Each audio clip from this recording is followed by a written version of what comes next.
हो, कल्पनाओं का संसार हो या फिर जीवन का कोई भी पहलू, रंगों के माध्यम से इन्हें चित्रों में उकेरना या इनके चित्र उकेरना ये किसी आम इंसान का काम नहीं है। कुदरत इस खास प्रतिभा से कुछ खास ही लोगों को नवाजती है और रंगों की दुनिया से ही जुड़ी एक ऐसी हस्ती, महान कलाकार हमारे साथ इस समय स्टूडियोज में है, जो कि एमएमएच कॉलेज गाजियाबाद में एसोसिएट प्रोफेसर और ड्राइंग एंड पेंटिंग डिपार्टमेंट के हेड हैं। तो डॉक्टर लाल रत्नाकर, सबसे पहले मैं आपका स्वागत करती हूँ स्टूडियो से। स्वागत है आपका। बहुत बहुत धन्यवाद मैडम, बहुत बहुत धन्यवाद। सबसे पहले जहन में यही सवाल उठता है कि रंगों की दुनिया आपकी जिंदगी के साथ कैसे मिल गई, कब से ये मुलाकात हुई दोनों की? जी देखिए, रंग किसको अच्छे नहीं लगते हैं जी। बचपन की बात है कि जब मैं गांव में था, जिस गांव में, तो मुझे दीवारों पर जो महिलाएं चित्र बनाती थी जी। अद्भुत लगता था कि वो कैसे उनकी उंगलियां चलती हैं और कैसे वो बगैर किसी एजुकेशन के, किसी उसके लिपि पुती दीवार पर गेरू से और चावल के घोल से कैसे उसको वो उकेरती चली जाती थी। उसमें फोक चित्र होते थे और इतने अद्भुत होते थे कि गांव का जो जीवन था वो उससे एकदम प्रसन्न हो जाता था जी। उनमें इतना भाव, इस तरह के फॉर्म, जो हमें आगे चल करके जब मैं आर्ट की एजुकेशन लेना शुरू किया तो पता चला कि ये कितने सरल रूप हैं। कैसे त्रिभुज बना बना करके उनको दो जोड़ करके धड़, फिर उस पर एक गोला बना करके सिर, फिर उंगलियों तीली की तरह से लाइनें बना बना करके उंगलियां, और इसी तरह से उसमें फिर अल्पनाएं, डिफरेंट टाइप की पत्तियां, फूल और कुछ मोटिफ, स्वस्तिक के निशान, इतने अलंकारिक हुआ करते थे कि जो ऐसे लगता था कि जैसे ये मोती जैसा जड़ दिया गया हो।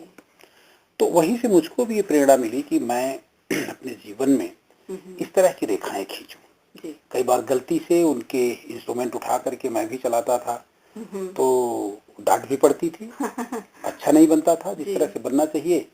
तो अब होता यह था कि धीरे धीरे ये भाव मन में आया कि मुझे भी अच्छे चित्र खींचने चाहिए।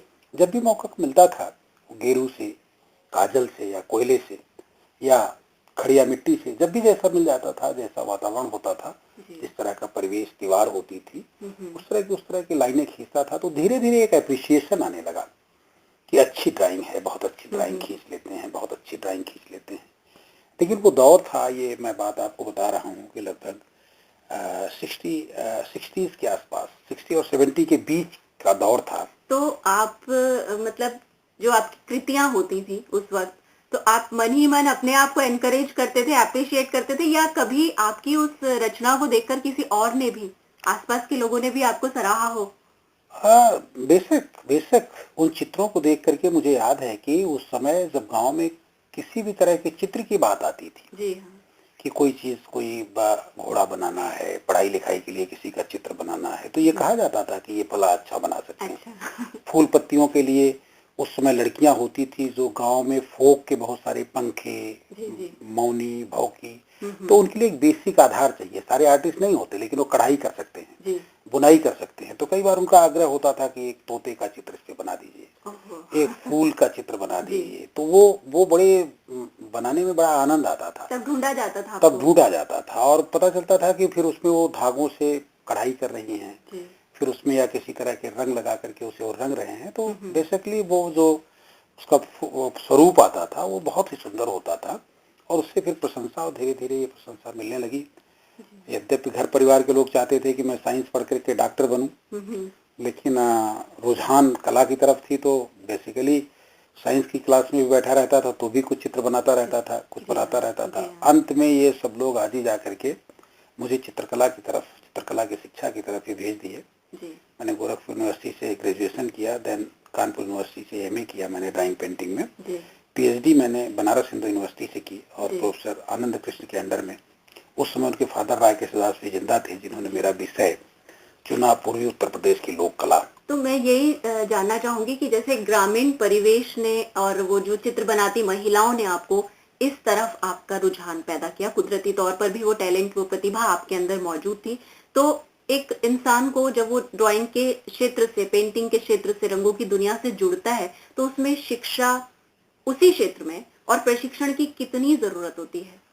देखिए, बेसिकली हर चीज के लिए एक शिक्षण की जो ट्रेनिंग है, ट्रेनिंग तो मस्ट है। अगर आप किसी को ट्रेंड नहीं करते हैं तो बहुत तकनीकी चीजों से वो वंचित रह जाता है।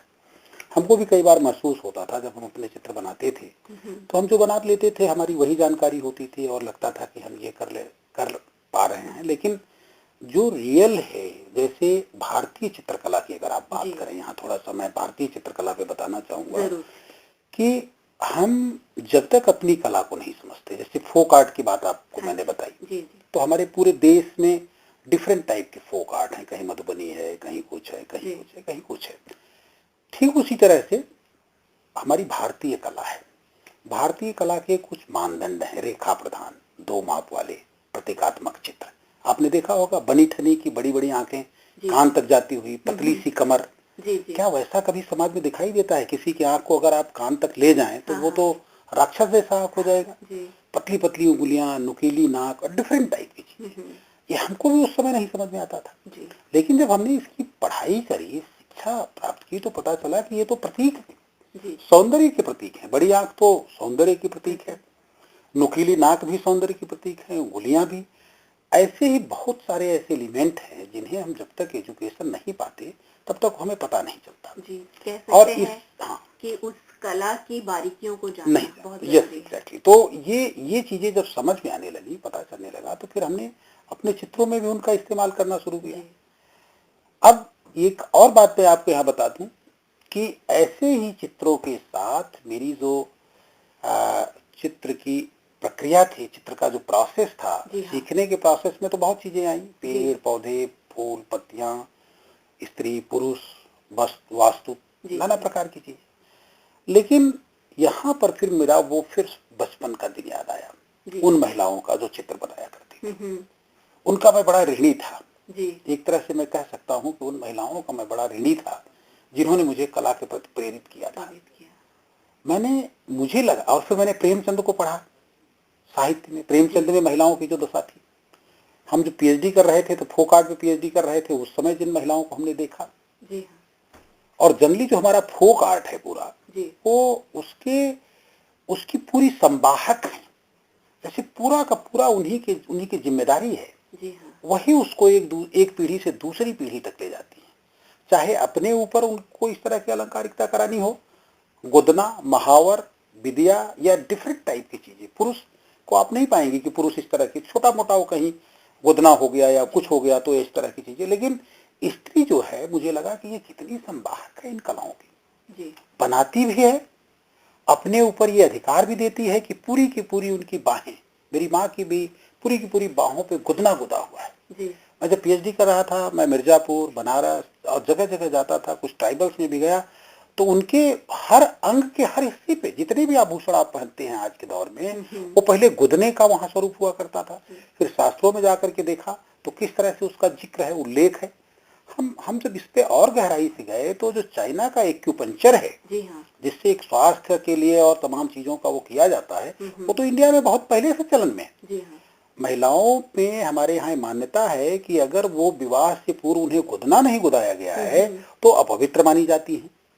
इसका मतलब कि ऐसे हिस्सों पर उन्हें गुदना गोद दिया जाता है या उनकी नस में वो कलर डाल दिया जाता है, इस तरह का पदार्थ, कि वो उन्हें जीवन भर उस तरह का एक वैज्ञानिक तरीके से, जो हमारा मेडिकल जो वो है, वो कहता है कि कुछ चीजों को जैसे एक्यूपंक्चर में यहाँ दबा दीजिए, ये कर दीजिए, ये कर दीजिए, तो उसका लाभ होता है। और शायद स्त्री की सुंदरता का प्रतीक भी है ये। एग्जैक्टली वो बहुत ही, मतलब वो पूरे के पूरे शास्त्रों में जिस तरह से, हमारे ख्याल से हमें लगता है कि पहले तो ये लॉ और हमारा जो धातु युग है तो बाद में आया होगा, क्योंकि मानव की सभ्यता के विकास के साथ मानव ने स्वयं ये सब चीजें ढूंढी हैं, तो सबसे पहले अलंकरण के लिए उसने इसी तरह की प्राकृतिक चीजों का उपयोग किया होगा।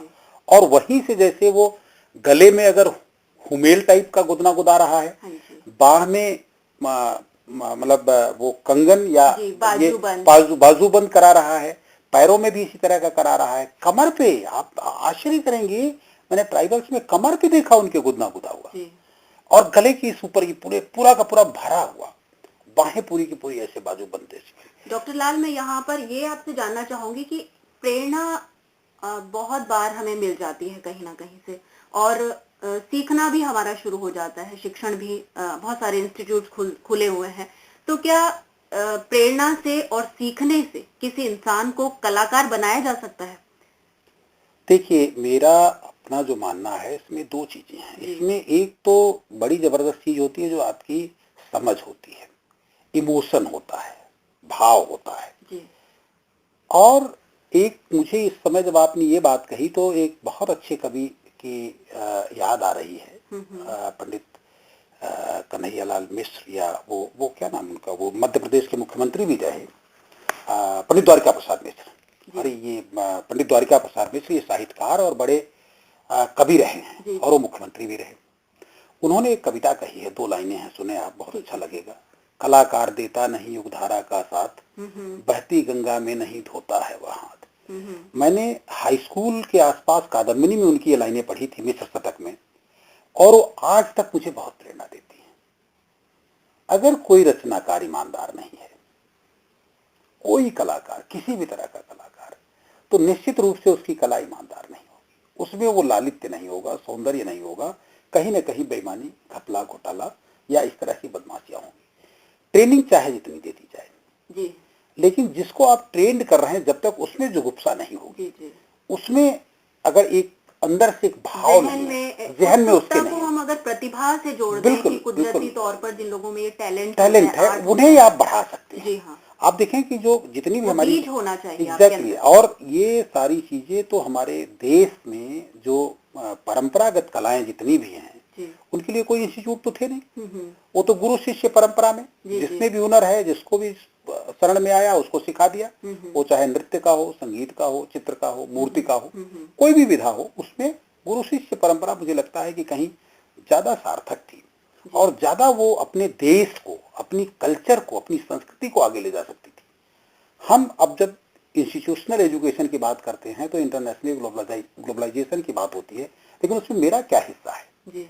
हम अपनी पहचान कहाँ दर्ज कर पा रहे हैं? आप ये देखें कि भारत एक तरह से कला के नाम पर भी दुनिया में जाना जाता है, अजंता, एलोरा और तमाम तरह की चीजें, हमारी लोक कलाएं। आज भी मेरा विश्वास ऐसा है कि बहुत सारी ऐसी कलाएं तमाम ऐसे स्थानों पर या तो विलुप्त हो रही हैं या तो समाप्त हो रही हैं, और उनको जितना सम्मान और जितना आदर मिलना चाहिए वो नहीं मिल रहा है। तो क्या वजह रही है, मतलब कला को बढ़ाने के लिए, या जो आपने महसूस किया, आपका अनुभव रहा, तो इस कमी को दूर करने के लिए क्या कुछ किया जाना चाहिए? देखिए, एक तो सबसे बड़ी चीज है कि हम बाजारवाद के जिस पचड़े में फंसते जा रहे हैं, और वो चीजें कैसी हैं ये हमें बाद में पता चलता है। जी हाँ, क्योंकि उसका परीक्षण गांव के या लोक के स्तर पर नहीं होता, बाजार के स्तर पर होता है जी। उसका जो बाजारीकरण वाला स्वरूप है वह तमाम ऐसी चीजों को खत्म कर रहा है जिसमें छोटे उद्योग थे। अभी मैं प्लास्टिक के कुल्हड़ में चाय यहाँ पी रहा था। जी हाँ, कुल्हड़ का आनंद तो नहीं आ सकता उसमें। जी हाँ, मन विकृत हो सकता है, लेकिन मजबूरी है यहाँ वो कुल्हड़ लाना, ये करना, वो करना। धीरे धीरे जो लोग का जो विश्वास था, जो उसकी गंध थी, जो उसका सौंदर्य था, वो तमाम तरह से उसको नकारा जा रहा है। और यही कारण है कि बाजारवाद कला को एक बहुत अलग तरह से उसका एक स्वरूप ले आ रहा है। इसीलिए जो रियल, चाहे आप लिटरेचर में देखें, चाहे आप डिफरेंट टाइप की ललित कलाओं की बात करें, चाहे वो परफॉर्मिंग की बात करें, आप एक आपको ये कमी अक्सर महसूस होती है कि कहीं कुछ हमारा कम हो रहा है। हमें दूसरे की चीजें तो दिखाई देती हैं, हमें प्रिंट दिखाई दे सकता है, लेकिन लोक फोक नहीं दिखाई देता आपको। आपके मन में बहुत कला की अवधारणाएं बनती हैं, आपके पास वक्त नहीं होता कि लाइनें खींचे, अपने मन के भावों को आप रेखाओं से व्यक्त कर सकें। आपने देखा होगा कि मेरे पास अगर 1 सेकंड भी था तो मैं उसे यूटिलाइज कर रहा था, मैं उसे यूज कर रहा था, क्योंकि सभी कलाएं कहीं ना कहीं रियाज मांगती हैं। जी हाँ, कहीं ना कहीं एक्सरसाइज मांगती हैं। और सचमुच ज़हनी तौर पर अगर आप उससे लगाव रखते हैं, प्यार रखते हैं, तभी आप अपना वक्त दे पाएंगे। बिल्कुल बिल्कुल बिल्कुल बिल्कुल। मीन्स एक तपस्या, एक तप होता है जी। किसी भी फील्ड में आप उसको मतलब साकार रूप दे सकें और जो आप चाहते हैं इस फील्ड में होना चाहिए वो उस रूप में हमारे सामने आए। तो डॉक्टर लाल, एक और चीज है कि जब हम रंगों की दुनिया की बात करते हैं तो ये देखने में आया कि हर कलाकार का कुछ फेवरेट पहलू होता है और वो हमेशा उसकी कलाकृतियों में वो चीज दिखती है आमतौर पर। तो आपका क्या देखिए, रूप दिखता है? मैं मेरा कोई ऐसा खास, मैं तो एक तरह से गांव से निकल के आया और कला की शिक्षा ली, तो मुझे गांव के प्रति जो एक आस्था थी जी। शुरू में मैंने डिफरेंट टाइप के प्रयोग किए। उसमें मैंने पशुओं पर भी चित्र बनाए, किसानों पर भी, गरीबों पर भी, मजदूरों पर भी। लेकिन सारी चीजों के बावजूद जब मुझे जो चीज बहुत आकर्षित की वो हमें गांव की महिलाएं आकर्षित की।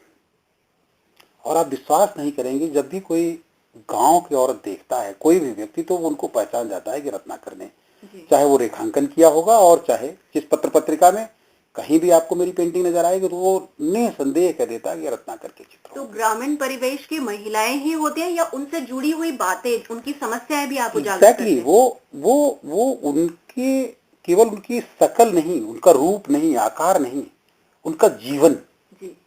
उनकी दर्द, उनकी कठिनाइयां, उनकी परेशानियां, उनकी इसके साथ खुशियां, उनका आनंद, उनका डिफरेंट टाइप का जो अतिरेक, बहुत उनके भीतर जो चीजें छुपी हुई हैं, मैं बात करता हूं, उनको समझने की कोशिश करता हूं, उसे दिखाने की मैं कोशिश करता हूं। क्योंकि सौंदर्य का जो मानदंड बन गया है वो बहुत अद्भुत सा बन गया है। हम लोग जो पढ़ते थे तो सौंदर्य की कोई परिभाषा नहीं हुआ करती थी, जो आपको अच्छा लगे वही सुंदर है। जी हाँ। उसका कोई स्केल नहीं था, मानदंड नहीं था, ये नहीं था, वो नहीं था, आंख कान नाक ऐसा कुछ नहीं था। मतलब अगर आप चित्रों को चाहते हैं कि सुंदर दिखें तो आप जो आपको अच्छा लग रहा है, जो थीम आपके दिलो दिमाग में, जहन में बस गई, आप उसे उकेरें और वो अपने आप सुंदर लगने लगता है। देखिए, इसका उदाहरण मैं आपसे इस बात से दे सकता हूँ कि अगर आप एक व्यंजन बना रही हैं और आप जानती नहीं कि बनता कैसे है, साउथ इंडियन बनाना शुरू कर दें जी। तो आपका वो ना नॉर्थ इंडियन रहेगा ना साउथ इंडियन रहेगा। जी हाँ। वो पता नहीं कौन सा इंडियन हो जाएगा। तो ठीक चित्रों के मामले में भी वही बात है। आप जिस विषय को समझते नहीं है, आप फोटो देख करके गांव के लोगों को नहीं चित्रित कर सकते। गांव के लोगों को बनाने के लिए, गांव की औरतों को बनाने के लिए उनके दुख दर्द को समझना होगा, उनकी कठिनाइयों को समझना होगा। एक छोटा सा उदाहरण दूं, एक बार किसी इंडस्ट्रिस्ट की एक बहू ने मुझसे सवाल किया कि सर आप भैंस का चित्र बनाते हैं, जी। आपको खराब नहीं लगता? हमने कहा चित्र और खराब, इसका क्या मतलब? नहीं, ये गोबर करती है, भूसा खाती है, ये करती है। हमने कहा नहीं नहीं, मेरी कोई भैंस भूसा और गोबर नहीं करती, बल्कि इसको देख करके अच्छे दूध का एहसास होता है। आप ये देखें कि चित्रों में, अब ऐसे ही यहाँ हमें एक घटना याद आती है, वो फिराक गोरखपुरी साहब की, कि जब वो पढ़ा रहे थे तो एक कोई शरारती स्टूडेंट होगा, पीछे से उसने कुछ बदतमीजी की होगी, तो वो समझ गए। उन्होंने ब्लैक बोर्ड पर एक चित्र बनाया, पूछा ये क्या है, तो उसने कह दिया है हाथी है। तो कह समझ गया मैं कि तुम्हें बस इतना ही आता है, हाथी नहीं, हाथी का चित्र है ये। हाथी में और हाथी के चित्र में फर्क होता है, गांव के लोगों में और गांव के लोगों के चित्र में फर्क होता है। इसलिए वो गांव के लोगों को समझना होगा, महिलाओं को समझना होगा, उनकी तकलीफ को, उनके दर्द को और उनकी भावनाओं को, तभी आप उस गांव की असली सूरत उकेर सकते हैं और अपने चित्रों में ला सकते हैं। डॉक्टर लाल, आप जैसे कि ड्राइंग एंड पेंटिंग डिपार्टमेंट के हेड हैं, तो अभी आजकल किस तरह के वर्तमान में आप स्टूडेंट्स देखते हैं जो ड्राइंग से जुड़े होते हैं, पेंटिंग से जुड़े होते हैं, रंगों से जुड़े होते हैं, और इस फील्ड में फ्यूचर क्या रहता है? दो चीजें मैंने यहाँ बहुत साफ तौर पर देखा कि गुरु की बड़ी महत्ता होती है। गुरु की जो महत्ता है उसे आप कम नहीं कर सकती। अगर उन्हें अच्छा गुरु मिलता है तो वो अच्छे रास्ते पे चल पड़ते हैं, उन्हें ज्ञान दिया जाता है तो अच्छा करने की एक प्रवृत्ति उनमें बनती है। लेकिन आज बाजार का युग, मैंने पहले भी कहा, तो वो भागदौड़ भी है, उनके सामने इस तरह के संकट भी हैं, महंगाई भी है। तो अभी जो आ रहा है, कुल मिलाकर के जो हो रहा है, उसमें हम अक्सर ये देख पा रहे हैं कि आधा 50-50, आजकल बहुत सारे प्रोडक्ट भी 50-50 वाले आते हैं। तो 50% ऐसा है जो रियली आर्टिस्ट बनना चाहता है और आर्टिस्ट बन करके वो अपने जीवन में एक तरह की सफलता प्राप्त करता है। और कुछ केवल डिग्रीधारी लोग होकर के रह जाते हैं, उन्हें किसी तरह हमें डिग्री मिल जाए, किसी तरह हमें कुछ हो जाए, वो आर्ट से उनका कोई लेना देना नहीं होता। ये दोनों चीजें पैरेलल चल रही हैं।